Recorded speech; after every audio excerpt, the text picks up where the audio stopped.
Greetings, greetings. My name is Roquita Johnson, and if this is your first time catching any of my content, welcome, welcome.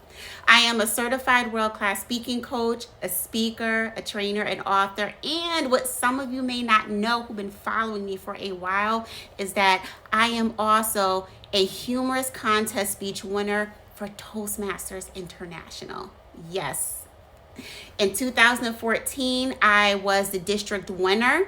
My district 46, I'm a member of two clubs. So my club that's in District 46, which is Metro New York City, I was the winner for the 2014 Humorous Speech Contest. I'm honestly surprised I didn't do a video about this topic sooner, but here we are.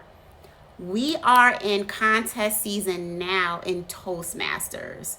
For anyone who's not familiar, Toastmasters is the world's leading public speaking, communication skills, and leadership organization. Just as the name implies, Toastmasters International, this organization is in many, many countries around the world. And it's an amazing organization, one I've been a member of for years, and I love it. I always learn something new, and I love to hear great speeches. So that's why I continue to be a member. So for today's topic, though, talking about the Humorous Speech Contest.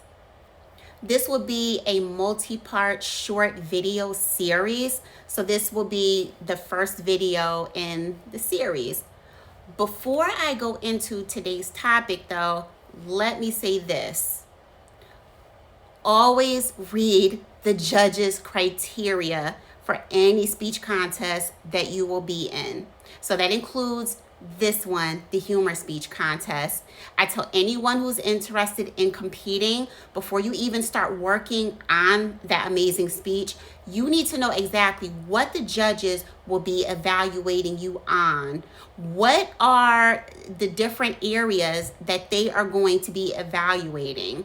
You need to take a look at that. There are quite a few areas on that judge's ballot form. You can easily pull up the ballot form off the internet, Toastmasters Humorous Contest Speech Judges ballot form, and you'll see what it is. So it's not a secret. I urge everyone, look at what the judges will be looking at. You need to know that first before you even put pen to paper or put fingers to keyboard. Okay. Today's video is about finding ideas. Finding ideas. Because this is usually what people have the most trouble with when they enter any speech contest. It's, what do I speak about? So I thought that would be perfect for us to tackle in this first part of the video series. The first thing I will say is, tell your own story. Your story is the best one for you to tell. Not someone else's story, not something you've read that you're just reiterating, you're repeating. No, tell your own story. You have lived through your own experiences. You are the best one to tell it, to bring the audience into that experience, into those situations. Someone else's story is not going to resonate as much with the audience, let alone the judges. I have actually seen contests where the contestants told a good speech as far as when we think about the mechanics, techniques that go into speaking, good speechcraft. However, it was not their own story. It was basically them narrating someone else's story, maybe a friend, a family member. You don't want to do that. You are the best person to tell your own story to the audience. So I urge you, that is the very first thing. Do not tell someone else's lived experience. Now you might be saying, well, I don't have any stories that are worthy of a humorous contest speech. That is not true. Let me tell you, it is often the stories where we were really embarrassed, those embarrassing moments, those embarrassing experiences in our lives, but we can laugh about now, or a situation that we were in that turned out totally unexpected than how we thought it would. Those are the stories that are often best for a humorous speech contest. We all have those moments. It's just, again, embarrassment at the time, but we can laugh about them now. For example, my 2014 humorous speech dealt with embarrassing and challenging moments that I dealt with in past jobs. The last story I told was about my office job where I had made a mistake with the customer billing. And at the time, I was really embarrassed when this happened at work. I couldn't believe I made this mistake. However, by the time I told this story in the speech, about 10 years had passed. So I could laugh about it now. Luckily, I didn't get fired.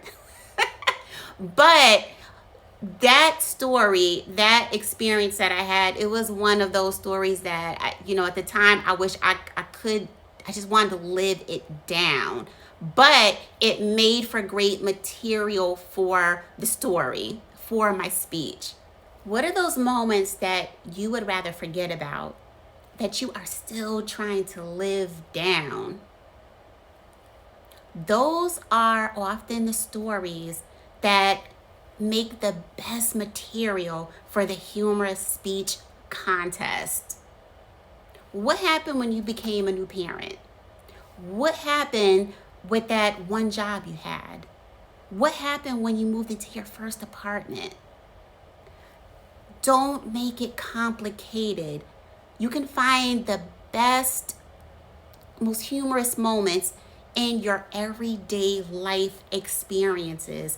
It doesn't have to be something extraordinary, something unusual in your life. Although unusual is great too if you have funny moments that you can pull from those. But I don't want you to overthink it. Think about your everyday life. Now, once you have some ideas percolating in your mind and you're narrowing down which ones stand out to you the most, you want to now think about the message. No matter how funny or engaging your speech is, if there is no clear message for the audience to take away, the judges will knock points off on that ballot form. Remember, this is still a 5 to 7 minute speech and not just entertainment for the audience. This is still a speech that you're giving. So there has to be a message there for the audience. My 2014 winning speech had a message. The message, I had established that I wanted to get clear on that before I even started crafting the speech. And my core message was our flaws can play a positive role into the person that we become.